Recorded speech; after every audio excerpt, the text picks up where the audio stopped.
What defines your identity? Perhaps it's your name, maybe your family, your community.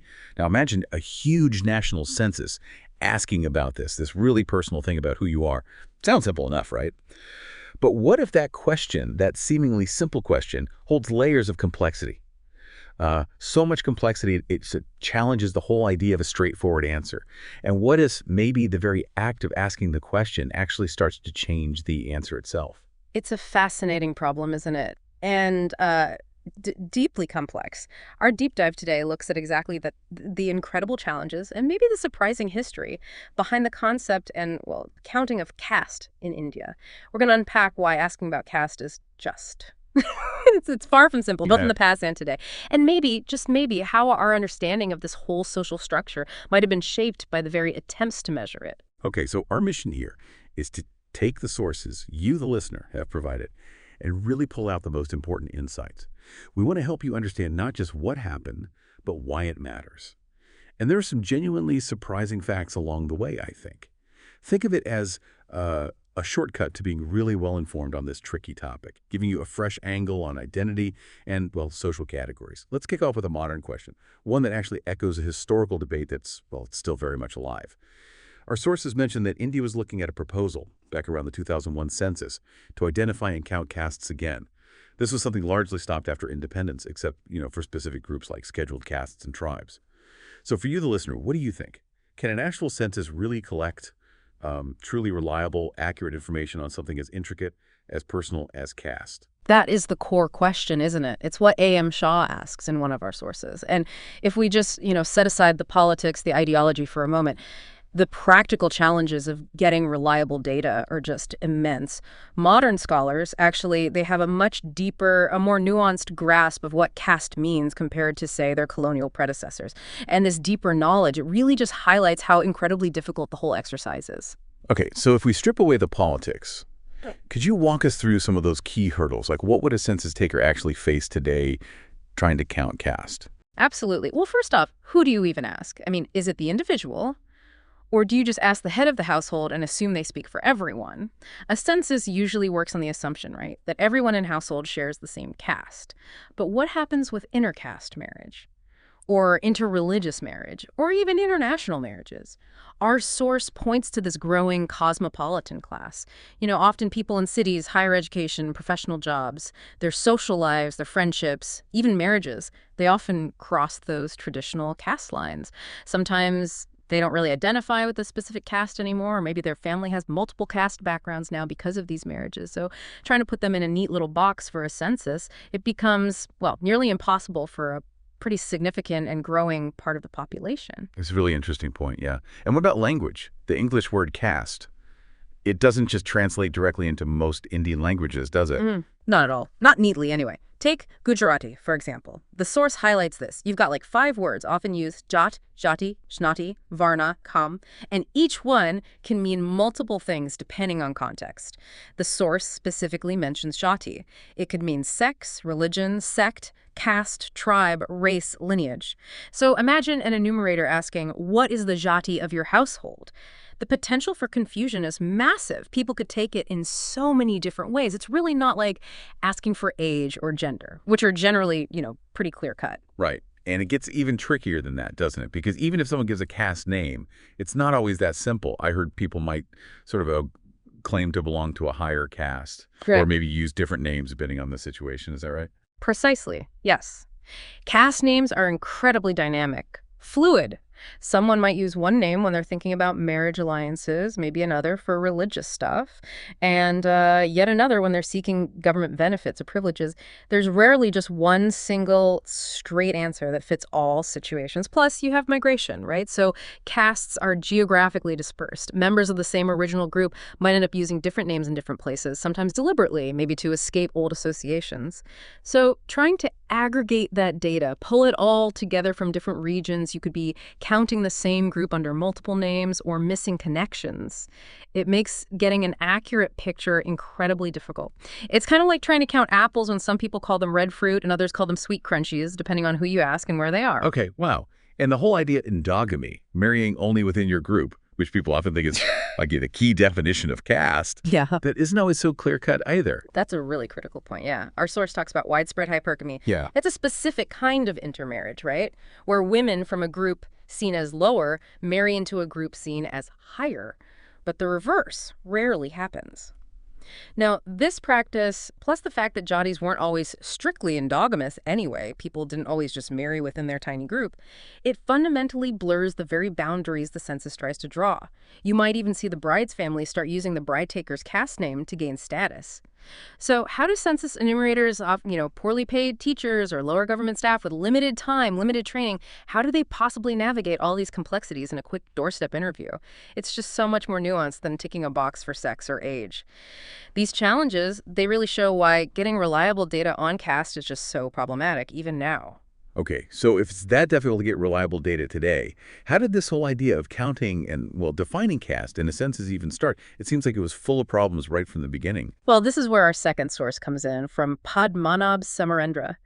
And it argues something pretty groundbreaking. Basically, that caste, as we tend to understand it today, in academic discussions, in state policy is actually a new idea, an idea largely created because of those colonial census operations back in the late 19th century. Now, this isn't necessarily the view of all scholars, it's important to say, but it's a powerful argument in our sources that really makes you question common assumptions. Hold on. So the concept of caste as this fixed pan-Indian system, it didn't really exist quite like that before the British tried to count it. Wow. That completely reframes how you might think about social structures in India. Precisely. That's the core of the argument. The source suggests that both people who support a modern caste census and those who oppose it often share this underlying assumption that caste has just always been there, an indubitable reality of Indian society since ancient times, just waiting to be counted. Samarendra challenges this, suggests the idea was actually produced by the census itself, not just reflected by it. So the act of measuring, in a way, shaped the very thing being measured. That's a profound idea. So what did people use before this sort of new idea of caste came along? How did they talk about social groups? Well, they had their own terms, like Varna and Jati. Just to clarify for everyone listening, think of Varna as more of a theoretical thing, an idealized framework, maybe like a blueprint from ancient texts, the four broad groups, Brahmin, Kshatriya, Vaishya, Shudra, big philosophical categories. But Jati, those were the actual observable communities on the ground, incredibly diverse. These were groups often defined by, say, shared work, like lohars, blacksmiths, or sonars, goldsmiths, or by language Marathas, Bangla speakers, or religion Hindu, Muslim groups, even gendered groups sometimes. The key thing is these Jati didn't always fit neatly into those four Varna boxes, and crucially, they weren't always endogamous, which makes them very different from the rigid, singular caste idea the British census tried to impose. Okay, this is fascinating. How did the census itself end up shaping and, well, creating this new idea of caste? It sounds like the measurement wasn't neutral at all. It was an active force. Exactly. The census, just by its nature, had certain needs, demands. If you want to count and compare populations across huge, diverse regions, you need definite, discrete categories, homogeneous units. Now, early colonial officials, many were Sanskritists, right? Scholars focused on ancient texts, religious scriptures. So initially, they approached Indian society through that lens. They sort of assumed the textual descriptions, like the Varna system, perfectly reflected reality on the ground. But the census, it forced a shift towards empirical observation, actually going out and looking. And when they did that, they found that the Varna system, as described in text, it didn't exist like that, not in a uniform, rigid way across all the diverse regions of India. So the idea of this fixed pan-Indian caste system, it was really a product of the colonial administration needing to categorize and count for their purposes, even if it didn't quite match the messy social reality they were finding. Precisely. It was a clear administrative imperative. Yeah. I mean, imagine you're running the British Raj. You're trying to govern this vast, incredibly diverse subcontinent. You need order. You need to collect taxes, administer justice, control populations. And for that, you need clear, definable boxes to put everyone in. So even if the data they collected showed all this fluidity and complexity, the need for uniform classification for a huge serial project like the census pushed them to try and define caste rigidly. It was almost like creating a governable reality rather than just observing the existing one. You see the struggle in the reports of census commissioners like J.A. Baines in 1891 and H.H. Risley in 1901. They really wrestled with it. Okay, so what were some of the definitions they tried to impose, and why didn't they quite stick? Well, Baines, for the 1891 census, he linked caste to status or function, but also brought in ideas about race. He had this theory about Aryans trying to prevent intermixture of blood with Dravidians. The source describes his classifications as basically a patchwork, inconsistent, incomplete. Then Risley, for 1901, he defined caste as a collection of families associated with a specific occupation claiming common descent and being almost invariably endogamous. Hmm. But like we talked about, that endogamy part wasn't universally true for all Jatis, and there just wasn't a single consistent scale for social precedents that worked across the whole of India. The sheer variety of existing Jatis and local social hierarchies just made a uniform pan-Indian classification impossible to really nail down. So what you're saying is, despite all their efforts, all these attempts to categorize, they never really managed to create a consistent pan-Indian classification of caste that truly reflected the actual social reality. Sounds like they were trying to fit something really complex and multidimensional into, like, a simple spreadsheet. That's pretty much it, yeah. The source clearly states, no exhaustive list was ever made. No two census reports actually matched up in their classifications, and the commissioners themselves often wrote about their doubts, their misgivings about the whole project. The census authorities fundamentally failed to provide clear, consistent criteria for identifying or classifying people. It was this constant struggle, trying to impose a rigid grid onto a reality that was just much more fluid, much more dynamic. Right, and yet the counting went on for decades. Yeah. Even with all these known problems and inconsistencies. Yes, mainly because it was seen as administratively useful, relevant for governing. But they did eventually scale it back quite a bit. In 1881, for example, they only classified castes if they had at least 100,000 members. After 1901, they completely gave up trying to rank castes by social status or precedence. They just listed them alphabetically. And by 1931, that was the last time they did a general count of all castes. So here's the interesting part. While the census failed to clearly define caste consistently, it inadvertently generated and sustained the belief that caste was this uniformly definable, empirically verifiable thing. And that idea, born out of administrative need and the attempt to categorize, well, it persists strongly today. Okay, so we've traced how the British, trying to define and count caste, kind of accidentally forged this new concept that's still with us. This historical angle, it isn't just academic, is it? It seems to have really practical implications for how we see society now. Okay. So how do those modern challenges that A.M. Shah pointed out, how do they connect directly back to this colonial shaping of the concept? That's the absolute crucial link. The census wasn't just a passive observer, right? It was an active player, an intervener in social processes. The very structure of the census, needing neat categories, needing data you could compare across regions, it created this sort of dogma, this assumption that caste had a uniform fixed boundary everywhere, even when the reality was much more fluid. And this image of caste, this particular version of it, then moved from those census reports into state policies, into academic work, even into how people generally thought about Indian society. It became this powerful, persistent framework. Okay, this raises a really important question then. If the modern picture of a pan-Indian caste system, fixed boundaries, clear hierarchy is maybe a relatively recent thing, perhaps even a bit artificial, a construct from the colonial era, how does that change how we see India's social history?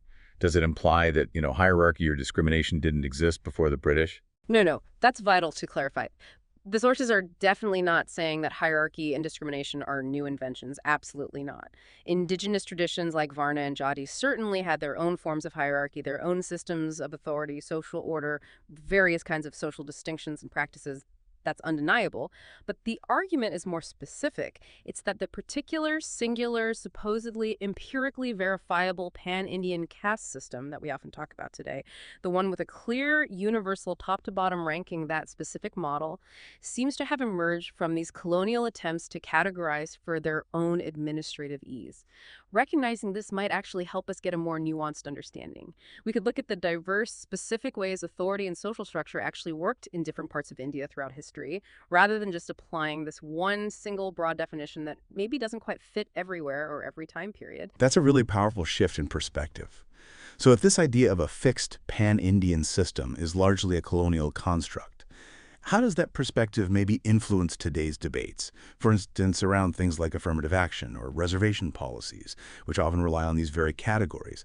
How does it make us think differently about the tools we use to try and fix historical inequalities? Well, it's complex because the sources suggest that once those categories were created, they took on life of their own. They became powerful in shaping social reality. So even if the colonial census didn't perfectly capture the groups that existed before, the very act of creating those official categories and then using them for administration, in census reports, legal classifications, land records, it gave them a new kind of official reality, a bureaucratic reality, if you like. And that official reality then became the basis for later political movements, for policies, and at addressing historical disadvantage. So while the categories might have been, let's say, administratively constructed initially, they gained immense social and political weight over time. It means that the idea of caste, as shaped by these historical processes, continues to be absolutely central to identity politics and policy debates in India today. The construct became real in its consequences. What stands out to you personally about this whole concept, the idea that the act of measuring something can actually create or reshape the very thing you're trying to measure? Okay, let's quickly recap the key insights from our deep dive today, just to help you lock them in for active recall. Right.